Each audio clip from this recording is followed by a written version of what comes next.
Donc, je m'appelle Mélanie, j'ai 29 ans, je suis animatrice socioculturelle. Je suis née dans une famille pleine d'amour où j'ai vécu vraiment une enfance paisible. J'ai fait mon baptême et ma communion quand j'étais enfant, mais en fait je me suis jamais posé la question de Dieu, j'y croyais pas. Pour moi c'était comme le Père Noël, quoi. C'était bon, voilà, ça n'existait pas, quoi. Et à 26 ans, mon père décède brutalement en 24 heures. Et en fait, tout s'abat, tout ce que j'avais construit, tout tombe en fait. Alors que pour moi, l'église, c'était le lieu des enterrements en fait. C'était un lieu de souffrance. J'ai dû faire face à beaucoup de décès, à partir de mes 12 ans. Et en fait, voilà, je voyais l'église comme le lieu où on ferme, où le cercueil part. C'est aussi le lieu où il y a un regroupement de gens que je déteste en fait. J'ai une image de l'église, des personnes qui sont dans l'église très noires.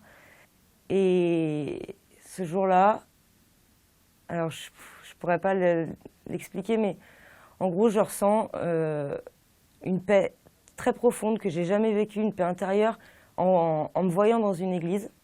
Et du coup, je comprends rien de ce qui se passe à cet instant-là, mais par contre, ça m'ouvre en fait. Je comprends par contre qu'il y a quelque chose qui est au-dessus de moi, quoi. Et ce moment-là, ça va être le point de départ de la réponse la plus importante de toute ma vie. Dieu existe, il est vivant et il est venu me rejoindre, moi. Waouh. Bon. Après, le soir même, un prêtre sonne à notre porte, à la porte de la maison de ma maman où j'étais en fait. Et il savait en fait qu'il y avait un deuil dans la famille. Et ce prêtre-là, en fait, il venait aussi casser toute l'image que j'avais de l'église, justement. Voilà, il m'interpelle vraiment. Et on se revoit régulièrement. Et en fait, pendant 1 an, il m'accompagne. Parce que bon, voilà, je vis chez des amis, avec des amis. J'ai une vie, voilà, c'est la drogue, l'alcool, la fête. Voilà, j'ai 26 ans, je connais ça depuis que j'ai 14 ans. Et du coup, ce prêtre-là, il m'accompagne, je lis la Bible, je me dis, mais c'est ça, je redécouvre. Pour moi, j'ouvre un livre où il y a un rayon de lumière qui sort, c'est quelque chose d'énorme, quoi. Et je vais à la messe, mais je me planque parce que j'aime toujours pas les cathos, et voilà, et je veux pas qu'ils me voient, mais en même temps, je sens quelque chose de fort à la messe, quoi. Je me dis, mais c'est pas des conneries, tout ça, c'est intérieur, mais c'est fort, quoi. Donc je vis tous ces moments forts, et en même temps, je rentre chez moi, et je retombe avec mes amis dans des conduites, en fait, très loin de Jésus, quoi. Et en fait, j'ai évolué comme ça pendant 1 an.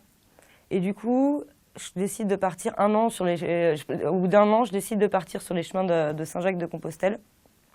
Et là, je vis ici une expérience très forte intérieure, à un moment très précis encore, où en fait, j'ai la certitude vraiment que Dieu m'aime énormément, et pas malgré ce que j'ai fait, mais avec ce que j'ai fait.